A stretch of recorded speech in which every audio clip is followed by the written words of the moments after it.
Selamat malam. Hari ini proses manajemen integrasi project ya. Develop project karakter ya, ada beberapa istilah. Develop project karakter, membuat piagam project atau project definition.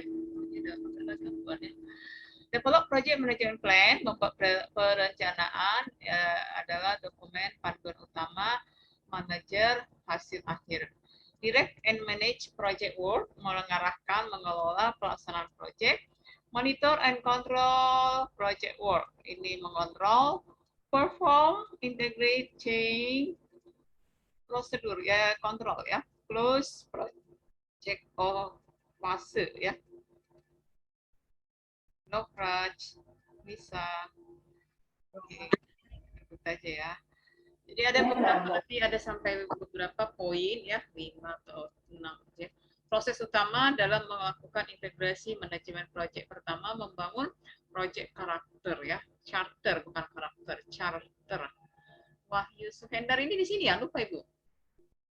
Wahyu Suhendar. Karena tadi mata kuliah di sebelumnya ada Wahyu Suhendar.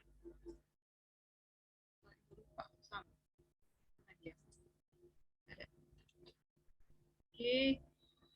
Membangun proyek charter ya, charter. Proyek charter adalah dokumen formal menyatakan keberadaan proyek, memberikan arahan akan tujuan dan manajemen proyek. Di sini perlu diinput kontrak proyeknya, statement work, enterprise, performance, faktor, organisasional, proses aset, aturan yang berlaku ya. Informasi dalam proyek charter, nama proyek, masa berlakunya, nama manajer proyek beserta informasinya, ringkasan jadwal proyek, ringkasan budget proyek, gambaran singkat, ringkasan pendekatan dalam manajemen proyek, tugas umum dari masing-masing tim, tanda tangan key project, stockholder, kemudian kolom komentar itu diisi semua di input ya. Itu tahap pertama. Yang kedua adalah dalam membuat sebuah integrasi project ya. Yang kedua membangun preliminary scope statement ya. Scope statement adalah dokumen yang digunakan untuk membangun dan mengkonfirmasi pemahaman bersama scope batasan ya. Ada beberapa ruang lingkup batasan project. Satu, informasi penting, tujuan project itu apa, deskripsi produk service, kriteria produk yang akan diterima, asumsi dan hambatan terhadap project, struktur organisasi, resiko, jadwal, gambaran awal biaya. Dalam yang ketiga, membangun project management plan. Jadi diperlukan sebuah management plan. Di sini perlu diinput project charter, rencana proses, faktor lingkungan, serta aset organisasional, ya organisasi. Di sini diharapkan harus dinamis, fleksibel, dapat berubah sesuai dengan kepentingan lingkungan project. Yang keempat, mengarahkan dan mengelola eksekusi project ya. Eksekusi proyek adalah tahap melaksanakan pekerjaan yang telah digambarkan dalam proyek. Jadi apa yang menjadi rancangan, plan, atau semuanya dieksekusi, dilaksanakan ya. Area aplikasi proyek ini mempengaruhi eksekusi proyek karena selama eksekusi proyek ada produk proyek yang dihasilkan. Monitoring, kontrol proyek ya. Termasuk di dalamnya mengumpulkan, mengukur ya. Jadi dalam utama si proses proyek ini ada monitoring, ada juga kontrol. Tool, teknik yang dapat digunakan antara lain metodologi manajemen project, sistem informasi manajemen project, expert judgment dan air value management ya. Nah, di sini diinputkan rencana manajemen project, laporan performance dan aset organisasi. Outputnya adalah rekomendasi tindakan korektif ya, meningkatkan kinerja proyek, dan preventif, mereduksi probabilitas konsekuensi dari negatif ya. Potensi negatifnya apa? 6. Membuatkan integrate change control, termasuk mengidentifikasi, mengevaluasi, mengelola perubahan selama project life cycle ya. Project life cycle itu adalah keberlangsungan dari si project tersebut. Tujuannya adalah pengendalian perubahan untuk memperhitungkan faktor-faktor yang mengakibatkan perubahan dalam rangka menjamin perubahan menentukan apakah sudah terjadi, mengelola perubahan yang terjadi, ke-7 menutup proyek. Hal yang harus dilakukan mengakhiri semua aktivitas, menyampaikan hasil kerja yang tepat. Outputnya, prosedur administrasi penutupan, prosedur penutupan kontrak, produk akhir, organisasional, proses aset update. Jadi ada proses utama ya dalam pembuatan integrasi dari sebuah project ya. Project ada metode ya. Jadi kalau misalnya kamu pernah dengar untuk mendapatkan project itu ada seleksinya. Metode seleksi project yaitu organisasi mengidentifikasi beberapa project potensial yang bagian dari proses perencanaan strategis, akan tetapi daftar project potensial membutuhkan penjelasan lebih lanjut. Di sini mengoreksi fokus pada kebutuhan organisasi, ya, kategorisasi project teknologi, mengukur proyek berdasarkan analisis nilai investasi proyek, menggunakan model skor terbobot weight scoring model ya, bagaimana menetapkan seleksi proyek ya, menetapkan sebuah proyek yang memang potensial ya sebagai bagian dari proses perencanaan dari si proyek tersebut.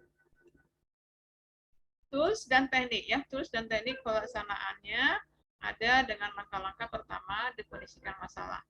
Dilakukan setelah manajemen memutuskan request yang diajukan calon pelanggan diterima, kemudian lakukan manajemen ya, request pelanggan dan beberapa komentar yang memang manajemen ini diserahkan kepada manajer project. Jadi definisikan masalah, yang mana yang perlu, kemudian ditandatangani. Manajer project memeriksa semua dokumen terlibat dalam project memulai perencanaan. Berikutnya analisis proses ya. Manajer project memulai sebuah project itu dengan mengerti model proses bisnis. Manajer project juga harus familiar ya dengan proses-proses yang terjadi, apa bisnisnya, kemudian siapa pelanggannya. Sebelum membangun sebuah pekerjaan dan menyelesaikan project, diharapkan masalah yang terjadi dalam sistem sedang berjalan, menetapkan tujuan dan goal. Nah, di sini ada sebuah penentuan pendefinisian interface dengan sistem dan juga adanya kebutuhan-kebutuhan yang di dalam dan di luar bagian dari sebuah proyek itu harus dilengkapi. Selanjutnya, menganalisis penuh terhadap sistem harus diadakan untuk memproduksi kebutuhan-kebutuhan fungsional seluruh sistemnya. Ya. Oke. Berikutnya, melakukan deskripsi fungsional. Langkah dalam melakukan pelaksanaan proyek ya, deskripsi fungsional ini adalah si proses menganalisis oleh manajer proyek yang membuat deskripsi fungsional. Deskripsi fungsional di sini menetapkan kebutuhan-kebutuhan sistem, menyediakan requestor dan statement yang jelas ya, mengenal JSON. Fungsional harus diupdate, menerima persetujuan dari user.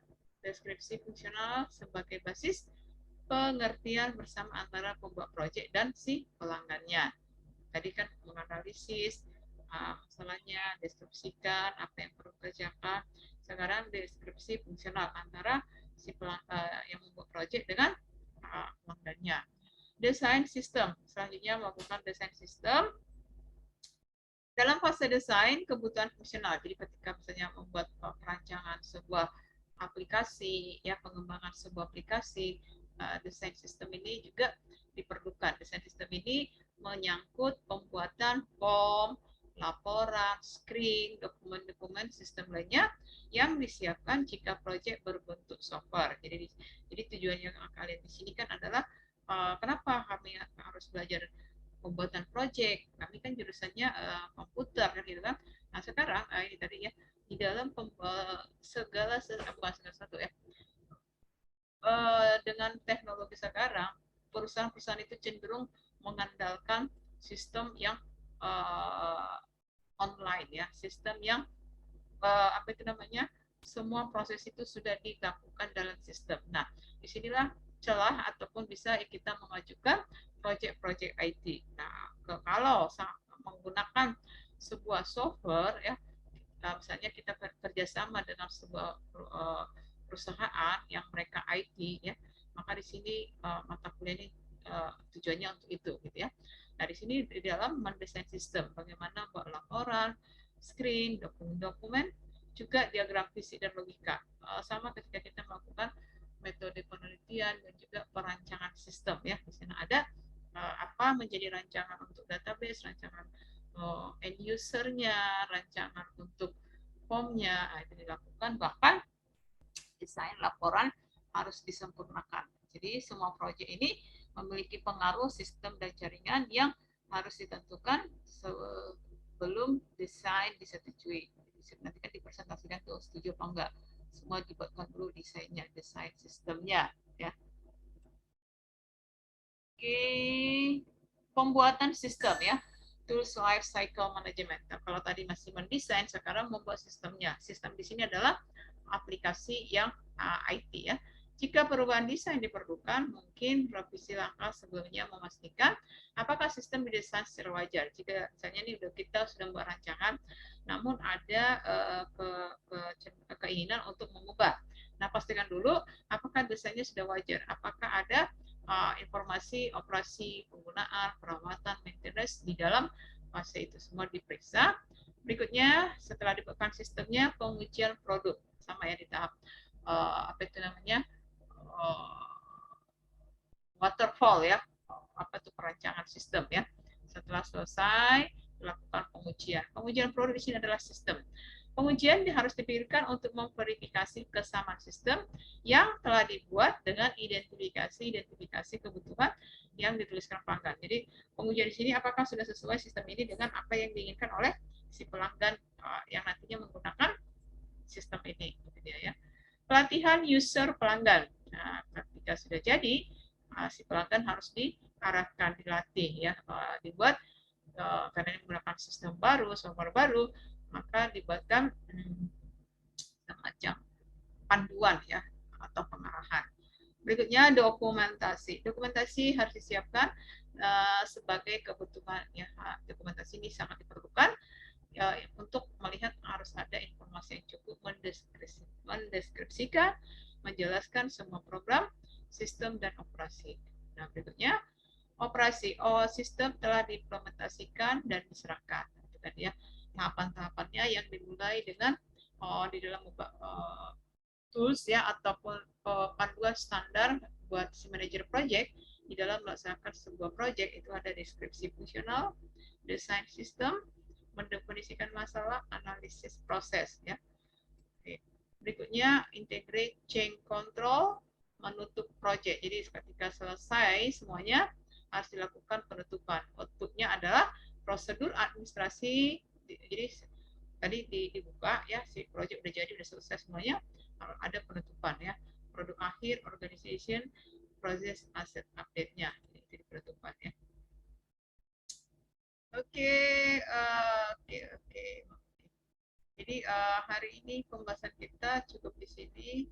Pertemuan kita masih ada sekitar 10 menit lagi ya. Oke. Ibu rasa cukup dulu ya. Kita kembali ke isi.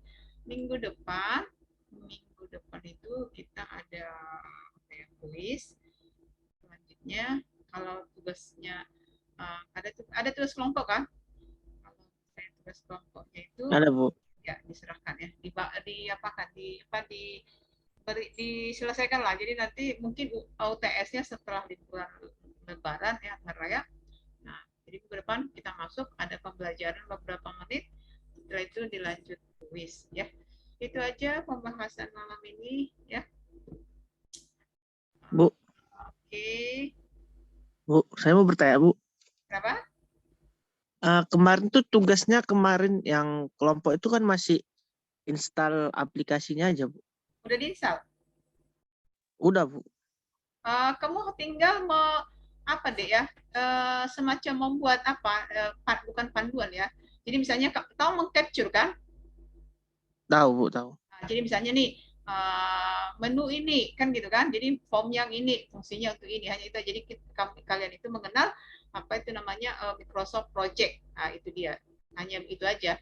Atau semacam kayak dulu belajar Word kan ya kan, cara menggunakan ini, tapi tidak usah sedetail-detail itu. Kamu hanya menampilkan, suaranya kedengaran ya, hanya membuatkan tampilannya aja. Jadi capture, kemudian berikan keterangan. Contoh, file menu, apa aja di situ kan, itu aja ya, karena kita tidak mengoperasikannya. Paham? Baik, Bu. Terima kasih. Yang lain bagaimana? Jadi kamu capture, berikan keterangan. Jadi tampilannya seperti apa? Itu dia ya. Yang lain ada pertanyaan? Tidak ada? Nggak ada. Oke. Ada beberapa menit lagi kita kembali ke isi sampai nanti waktunya cukup. Kita bertemu ke depan. Tugas dibereskan, kemudian ada kuis. Terima kasih. Selamat malam. Malam, Bu. Malam, Bu.